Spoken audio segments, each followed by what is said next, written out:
बिस्मिल्लाहिर्रहमानिर्रहीम। अस्सलाम वालेकुम वरहमतुल्लाहि वबरकातुहू।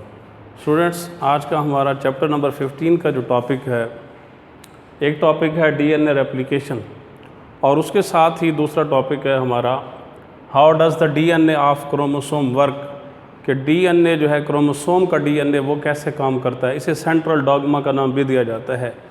तो पहले हम डीएनए रेप्लिकेशन को डिटेल से ज़रा स्टडी करते हैं। इसे डुप्लिकेशन ऑफ डीएनए भी कहते हैं।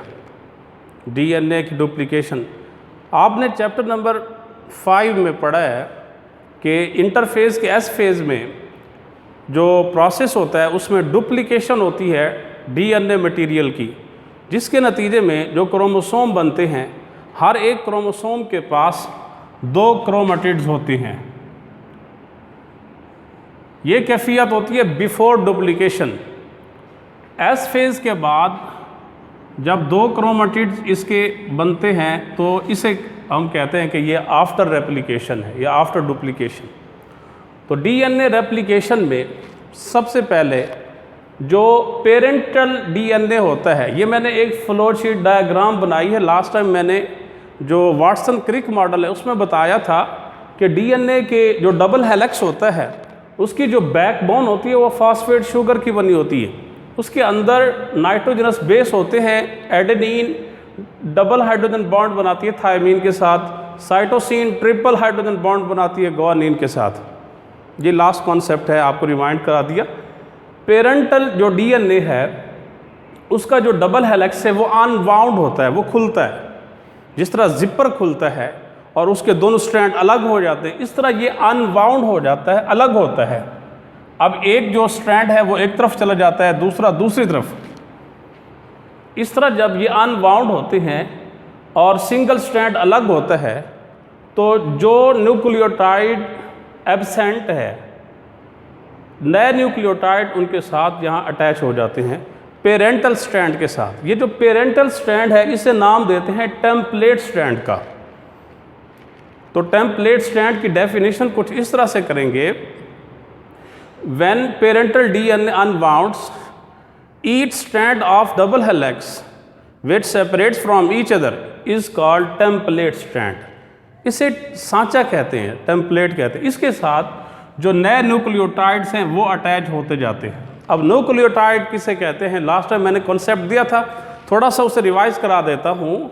ए pentose sugar having phosphate group at carbon number 5 and nitrogenous base at carbon number 1 is called a nucleotide.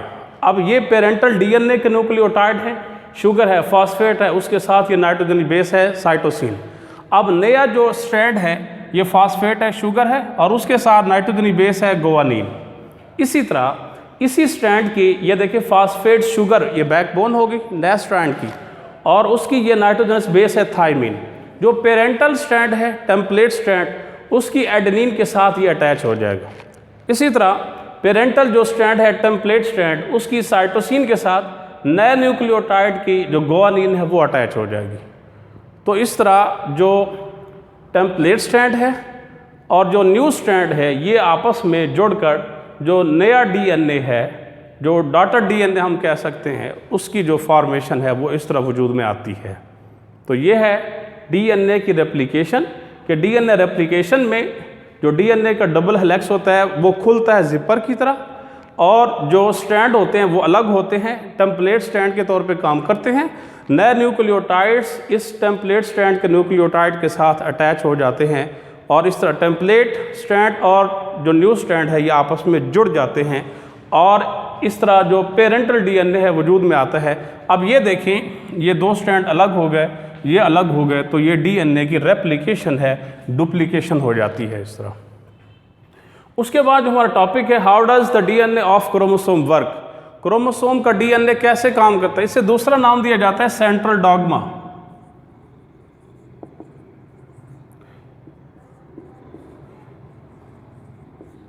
Central dogma कि क्रोमोसोम का डीएनए कैसे काम करता है। स्टूडेंट्स देखिए कि ये जो डीएनए है हेरिडिटरी मटेरियल, ये इंफॉर्मेशंस रखता है ट्रेड्स के लिए। DNA has information for traits. अब ट्रेड्स क्या होती हैं? The characteristics which are transmitted from parents to offsprings. वो खसूसियात जो वालिदैन से औलाद में मुंतकिल हों, वो ट्रेड्स हैं। उन ट्रेड्स को कौन कंट्रोल करता है? डीएनए, जो हेरिडिटरी मटेरियल है वो इनको कंट्रोल करता है। कैसे कंट्रोल करता है? स्पेसिफिक प्रोटीन सिंथेसिस कराता है, मखसूस प्रोटीन बनवाता है। वो स्पेसिफिक जो प्रोटीन्स हैं वही ट्रेड्स को कंट्रोल करती हैं। मतलब इंटेलिजेंस है या बॉडी के किसी पार्ट की जो फॉर्मेशन है, स्किन कलर, हाइट वगैरह, ये सारी जो है इनको कंट्रोल किया जाता है जीन्स के ज़रिए। वो जीन्स जो है वो डीएनए के सेक्शंस हैं। तो जो डीएनए है उसके ऊपर जो सेक्शंस हैं, उसके जो जीन्स हैं वो क्या करते हैं? इंफॉर्मेशन रखते हैं प्रोटीन सिंथेसिस के लिए। हम यूं कहेंगे, थोड़ा सा basic concept, genes have informations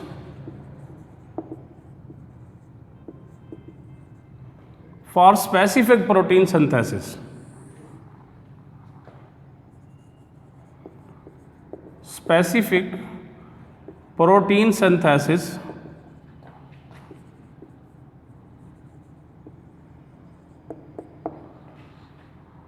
to control a trait in the body. जिस्म के अंदर किसी भी ट्रेट को कंट्रोल करना हो तो उसकी जो प्रोटीन की बनावट है वो जीन्स के ऊपर इंफॉर्मेशन है, इस प्रोटीन की बनावट को कंट्रोल करती है।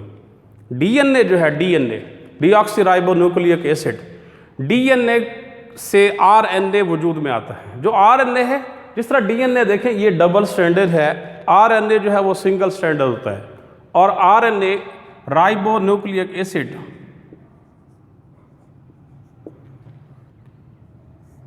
इसकी बेसिक जो है वो 3 फॉर्म्स हैं, 3 टाइप्स हैं।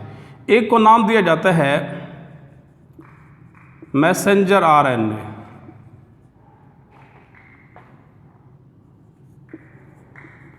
इसे शॉर्ट में लिखते हैं mRNA। इसी तरह इसकी जो दूसरी फॉर्म है, दूसरी टाइप है, उसे कहते हैं transfer RNA, transfer RNA, T small RNA. उसके बाद है राइबोसोमल आरएनए, ये इसकी तीसरी टाइप है, ribosomal RNA, R small RNA. Ribonucleic acid RNA, इसकी 3 टाइप्स है, मैसेंजर आरएनए, ट्रांसफर और राइबोसोमल आरएनए। डीएनए से आरएनए को कॉपी किया जाता है, डीएनए से आरएनए बनता है, वजूद में आता है, और यही आरएनए जो है ये प्रोटीन सिंथेसिस को कंट्रोल करता है। यहाँ एक बात याद रखिएगा कि प्रोटीन के जो बिल्डिंग ब्लॉक्स हैं वो अमाइनो एसिड्स हैं। Proteins building blocks are amino acids.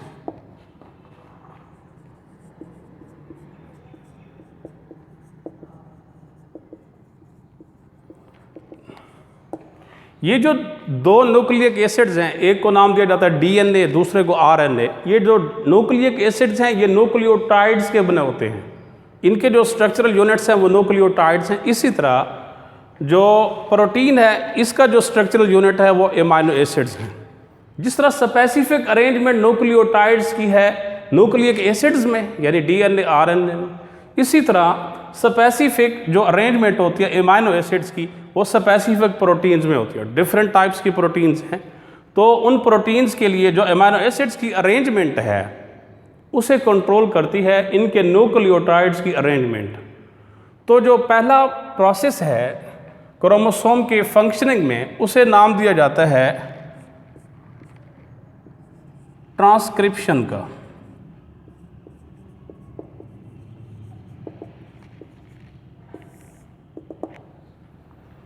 अब डेफिनेशन सुन लीजिए एक दफ़ा, ट्रांसक्रिप्शन किसे कहते हैं? The nucleotide of DNA are copied in the form of nucleotides of messenger RNA. This process is called transcription, यानी वो अमल जिसमें डीएनए के न्यूक्लियोटाइड्स को कॉपी किया जाता है मैसेंजर आरएनए के न्यूक्लियोटाइड्स की सूरत में। मैसेंजर आरएनए के न्यूक्लियोटाइड्स की सूरत में, इस प्रोसेस को नाम दिया जाता है ट्रांसक्रिप्शन का। मैंने आपको बताया कि ये जो प्रोसेस है, ये जो फंक्शनिंग है, सेंट्रल डॉग्मा जो है, इसमें डीएनए से आरएनए वजूद में आता है। डीएनए डबल स्ट्रैंडेड है, आरएनए सिंगल स्ट्रैंडेड होता है। डायग्राम जो है यहाँ फ्लो चार्ट की सूरत में आपके सामने मौजूद है। ट्रांसक्रिप्शन और दूसरा जो इसके साथ प्रोसेस है उसे नाम दिया जाता है ट्रांसलेशन।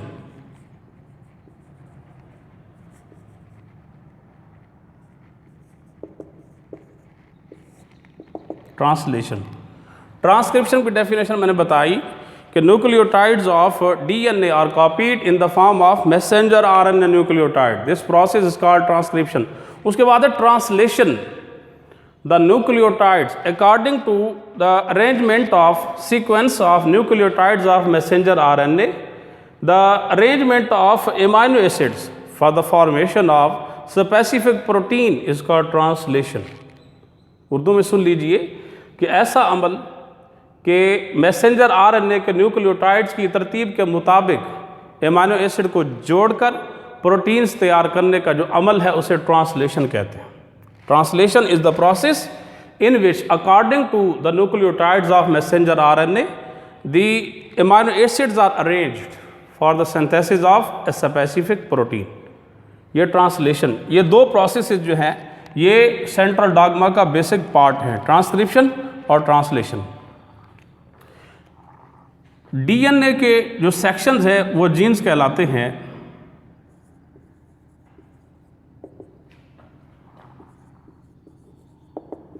सेक्शंस ऑफ डीएनए,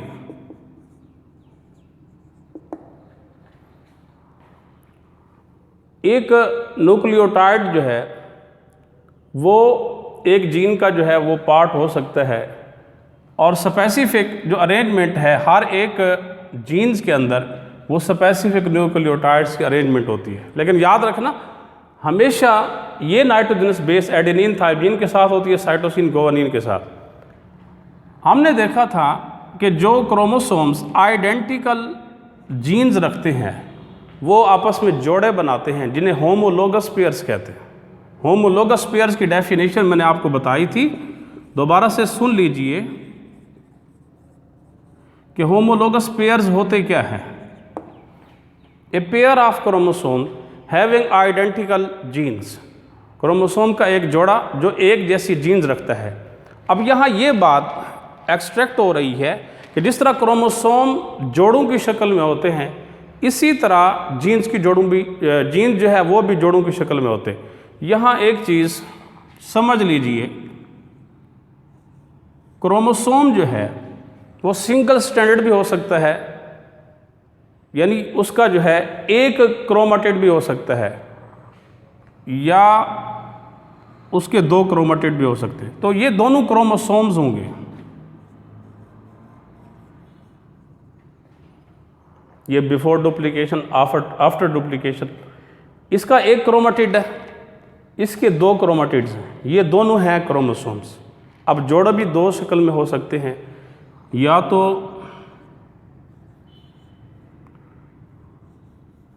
ये भी क्रोमोसोम का एक जोड़ा है, दूसरी सूरत ये है कि दोनों के जो है वो दो दो आर्म्स हों, यानी दो क्रोमेटिड्स हों। अब ये भी एक पेयर है, याद रखिएगा। जिस तरह क्रोमोसोम जोड़ों की शक्ल में होते हैं इसी तरह जीन्स भी जोड़ों की शक्ल में होते हैं। अब जीन्स होते कहाँ हैं? किसी भी क्रोमोसोम पर जीन्स के जो जुड़ने की जगह है उसे नाम दिया जाता है लोकस का, उसकी जमा है लोकाई। क्रोमोसोम के ऊपर जीन्स के जुड़ने का जो मकाम है उसे लोकस कहा जाता है। मसलन हम कहते हैं कि ये एक जीन है ए, या हम कहते हैं ये जीन है टी कैपिटल, टॉलनेस के लिए, कद के लिए। अब ये जो मौजूद है क्रोमोसोम के जिस पार्ट पर, उस जगह को, उस पॉइंट ऑफ अटैचमेंट को नाम दिया जाता है लोकस का। Location of a gene on the chromosome is called locus, इसे लोकस का नाम दिया जाता है। जिस तरह मैंने कहा कि क्रोमोसोम जोड़ों की शक्ल में होते हैं, तो जीन्स भी जोड़ों की शक्ल में हो सकते हैं। मसलन क्रोमोसोम्स का एक जोड़ा है,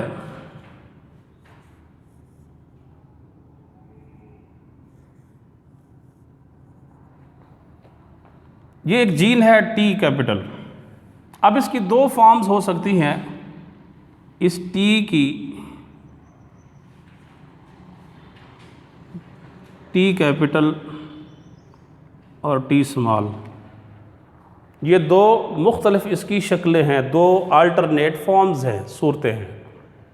एक जीन की दो मुतबादिल सूरतें होती हैं, इन्हें नाम दिया जाता है अल्लील्स का।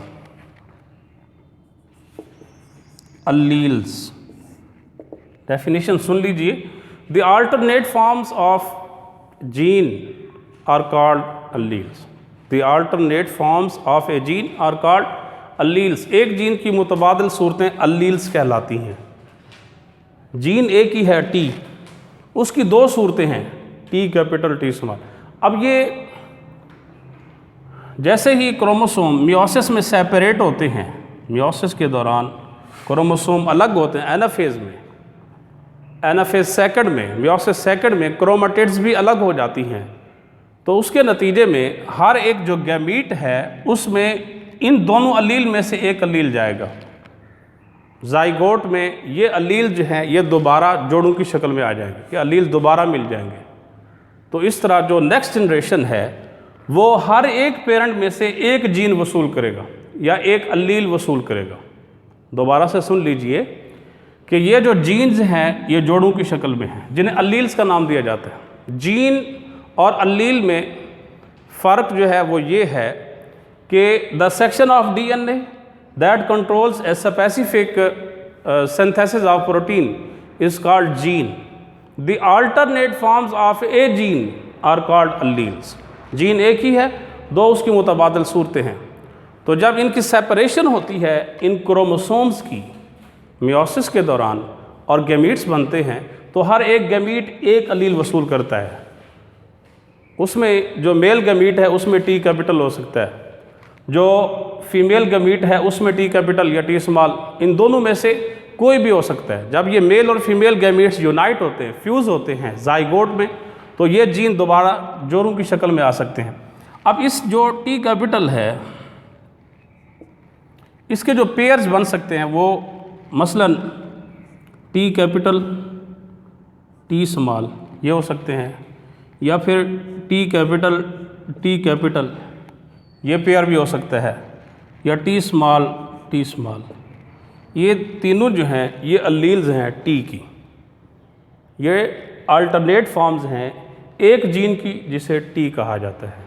तो एक जीन्स की मुतबादिल सूरतों को अलील्स का नाम दिया जाता है। जो वर्किंग ऑफ डीएनए है उसे नाम दिया जाता है सेंट्रल डॉग्मा का। इसका जो प्रिंसिपल होता है वो दो मराहिल के दरमियान जो है सर्कुलेट करता है। एक को नाम देते हैं ट्रांसक्रिप्शन का, दूसरे को ट्रांसलेशन का। ट्रांसक्रिप्शन में जो डीएनए के न्यूक्लियोटाइड्स हैं उन्हें कॉपी किया जाता है मैसेंजर आरएनए के न्यूक्लियोटाइड्स की सूरत में। जो ट्रांसलेशन है मैसेंजर आरएनए के न्यूक्लियोटाइड की सीक्वेंस के मुताबिक एमिनो एसिड को जोड़कर प्रोटीन तैयार की जाती है। जिस तरह क्रोमोसोम जोड़ों की शक्ल में, इसी तरह जीन्स भी जोड़ों की शक्ल में होते हैं। जो क्रोमोसोम को जोड़ा है उसे नाम दिया जाता है होमोलोगस पेयर। जो जीन्स का जोड़ा होता है उसे नाम देते हैं अलील्स, क्योंकि वो एक ही जीन की दो मुतबादिल या दो से ज़्यादा भी मुतबादिल सूरतें हो सकती हैं जिन्हें अलील्स का नाम दिया जाता है। क्रोमोसोम के ऊपर जीन के जुड़ने के मकाम को लोकस का नाम दिया जाता है। Thank you students. नेक्स्ट हमारा टॉपिक इंशाल्लाह होगा जीन एंड इट्स टाइप्स।